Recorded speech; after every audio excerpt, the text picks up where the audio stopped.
আসসালামু আলাইকুম। মাত্র 590 দিরহাম দিয়ে পাবেন একটা সিঙ্গেল টিকিট।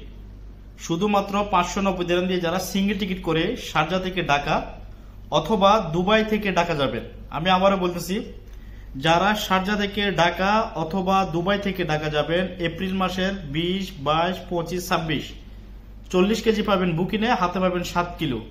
ইউএস বাংলা এয়ারলাইন্সের ডাইরেক্ট ফ্লাইট। আমি আবারও বলতেছি, ইউএস বাংলা এয়ারলাইন্সের ডাইরেক্ট ফ্লাইট 40 কেজি বুকিংয়ে পাবেন, হাতে পাবেন 7 কিলো। এপ্রিল মাসের 25 সালের এই মাসে অর্থাৎ রানিং মাসে যারা শারজা থেকে ঢাকা অথবা দুবাই থেকে ঢাকা দিয়ে সিঙ্গেল টিকিট করে ইউএস বাংলা এয়ারলাইন্সে যারা টিকিটটি নিতে যাচ্ছেন, এখনই আমার সাথে যোগাযোগ করুন। যোগাযোগের নাম্বার 0505393635 অথবা 0569695394। মনে রাখবেন, এই অফারের টিকিটটি শুধুমাত্র 2 দিন থাকবে, 2 দিন পরে কেউ আর ফোন দেবেন না। এবং যারা আমাদের অফিসে আসতে চান, আমাদের অফিস তো চিনেন নিশ্চয়ই, আজমান কারাওয়ান আখিল ওয়ান। আর যারা অফিসে আসতে পারবেন না, আপনারা ব্যাংক অ্যাকাউন্টে টাকা জমা দিয়ে সিটি বুক করতে পারেন।